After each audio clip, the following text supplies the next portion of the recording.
Eu queria, em primeiro lugar, agradecer o interesse de vocês em discutir petróleo e pré-sal. Esse vai ser um tema decisivo no futuro econômico, social, político do Brasil. O petróleo foi, ao longo do século XX, o setor mais importante da economia mundial. E seguramente será, nesse início do século XXI, o setor decisivo da matriz energética internacional. No Brasil, o petróleo começa nos anos 30. A primeira descoberta é um poço de petróleo na Bahia. Mas ganha importância no final dos anos 40, início dos anos 50, quando uma parte da sociedade brasileira começa a defender a criação de uma empresa estatal, a Petrobras. Foram muitos intelectuais, sindicalistas, estudantes que se manifestaram uma grande campanha popular, especialmente Monteiro Lobato, um grande escritor. E em 1953, no governo Getúlio Vargas, a Petrobras é criada. Os céticos daquela época diziam que não tinha petróleo no Brasil, que o Brasil não tinha capacidade de montar uma empresa e que não havia necessidade de ter uma empresa estatal. E meio século depois, nós sabemos que a história é bem diferente do que eles diziam. Petrobras é hoje a terceira maior empresa do mundo em petróleo.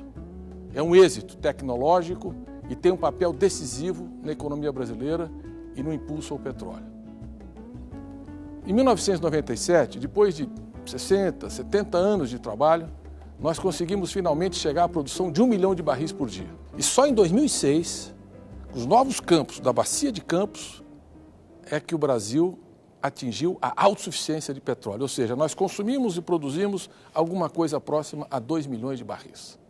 A autossuficiência em termos de volume de petróleo e gás, mas não autossuficiência econômica e financeira, porque nós somos obrigados a importar o óleo de alta qualidade, chamado de óleo light, que é o que as nossas refinarias até então estavam preparadas para refinar, e exportamos óleo bruto, que é o que nós temos, óleo de baixa qualidade.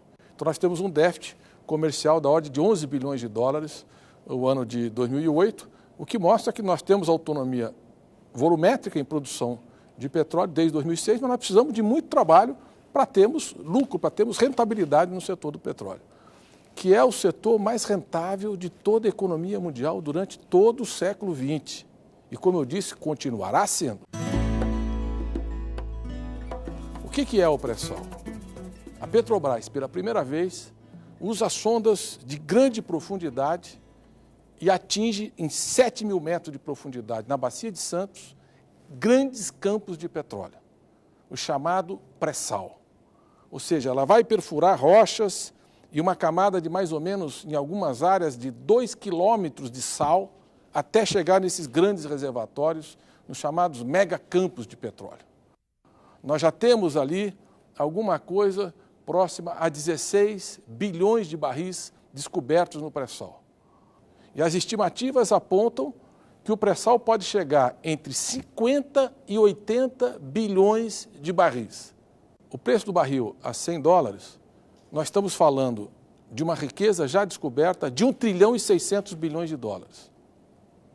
Se nós falarmos da possibilidade de 50 bilhões de barris, 50, 80, nós estamos falando entre 5 trilhões de dólares a 8 trilhões de dólares. É essa riqueza que o Brasil descobriu que pertence ao povo brasileiro até esse momento. Portanto, o debate em torno de como nós vamos produzir essa riqueza, como nós vamos distribuir essa riqueza, como é que nós vamos nos relacionar com o petróleo, o gás e o pré-sal, é o grande debate energético e é o grande debate sobre o modelo de desenvolvimento do Brasil. E o Brasil não pode errar nessa discussão. Eu queria que vocês ouvissem uma pessoa que teve um papel decisivo nesse desempenho extraordinário da Petrobras, um grande economista, foi diretor da Faculdade de Economia da Universidade Federal da Bahia, o Zé Sérgio Gabrielli, hoje presidente da Petrobras. Com vocês, o Zé Sérgio. Por que o pré-sal é importante? Petróleo geralmente dá facilmente encontrado abaixo de sal. O pré-sal brasileiro, no entanto, tem algumas características que vale a pena nós chamarmos a atenção. Primeiro, o volume do petróleo encontrado. O volume é muito grande, são reservatórios muito grandes, porque esse petróleo foi criado antes do sal. Então, a camada de sal bloqueou a movimentação do petróleo em direção à superfície e, portanto, nós temos grandes reservatórios nessa região do pré-sal. Segundo, porque o tipo de rocha onde esse petróleo está embebido É um tipo de rocha que tem um mapeamento muito grande, que vai do norte de Santa Catarina até o sul do Espírito Santo. Isso permite, portanto, dizer que nesta área os riscos de encontrar petróleo, chamado risco exploratório, são pequenos. A Petrobras perfurou nessa área 47 poços. Dos 47 poços perfurados, a Petrobras encontrou 41 poços com indícios de petróleo. Dos 47 poços perfurados, 13 foram perfurados com o objetivo de encontrar petróleo no pré-sal.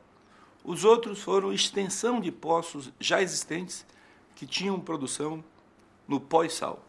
Nos 13 em que se buscou o petróleo no pré-sal, os 13 deram sucesso. Portanto, 100% de sucesso nessas áreas que foram perfurados poços para encontrar petróleo no pré-sal. Com o pré-sal, o Brasil poderá se transformar no 6º, 7º, 8º país, há quem diga, inclusive, no 4º país produtor e exportador de petróleo mundial. Veja quem são os países que vão estar na frente do Brasil. Vejam, acompanhem. Arábia Saudita, Emirados Árabes, Kuwait, Iraque, Irã, Rússia, Venezuela. Qual é o histórico desses países? Guerras, conflitos, golpes de Estado, ausência de democracia, grandes disputas internacionais. Então, os grandes produtores e exportadores de petróleo não representa necessariamente mais desenvolvimento, mais distribuição de renda, mais bem-estar, mais democracia. Não representa. O petróleo em todos os lugares, principalmente em grandes quantidades, ele tende a gerar uma renda muito grande. E ele tende a gerar essa renda concentrada em poucas atividades. O governo também, muito sabiamente, o presidente Lula, muito sabiamente, apresenta uma proposta que busca redistribuir parte dos ganhos que a atividade de produção de petróleo vai trazer. Introduz a partilha de produção. O que significa a partilha de produção relativa à atual lei de concessão? Com a partilha, os ganhos futuros são repartidos, são partilhados entre as empresas e o governo. Criar um fundo social. Toda a receita que vai para o governo, ao invés de entrar no orçamento público diretamente, ele vai alimentar um fundo social. Esse fundo vai, portanto, capturar todas essas receitas que pertencem ao governo e, com esse recurso, o governo vai patrocinar programas de combate à pobreza, de melhoria das condições de educação, melhoria das condições de saúde, cultura no Brasil, infraestrutura e meio ambiente. O marco regulatório brasileiro, as leis que regulam a exploração e desenvolvimento do petróleo no Brasil, essas leis foram construídas numa conjuntura bastante diferente da atual.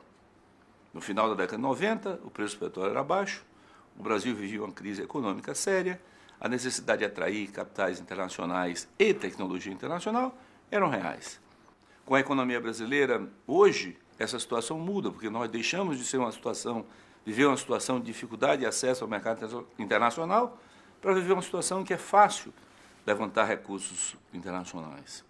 E, do ponto de vista tecnológico, a Petrobras, que estava iniciando a sua atividade há 10 anos atrás, hoje tem controle e conhecimento perfeito e completo sobre a área do pré-sal. Portanto, temos tecnologia, temos capacidade de levantar recursos financeiros e o risco exploratório é baixo. A proposta do governo Lula, por exemplo, a proposta do presidente Lula para as mudanças no marco regulatório são propostas que repartem melhor a renda com o governo, permite a utilização dessa renda pelo governo para melhorar as condições de vida do povo brasileiro e, terceiro, diminui os efeitos negativos que a concentração do crescimento na indústria do petróleo pode ter com uma forte política de conteúdo nacional. Queria agradecer ao Gabriele por essa explicação tão competente, sobretudo pelo esse trabalho fantástico que ele vem fazendo à frente da Petrobras.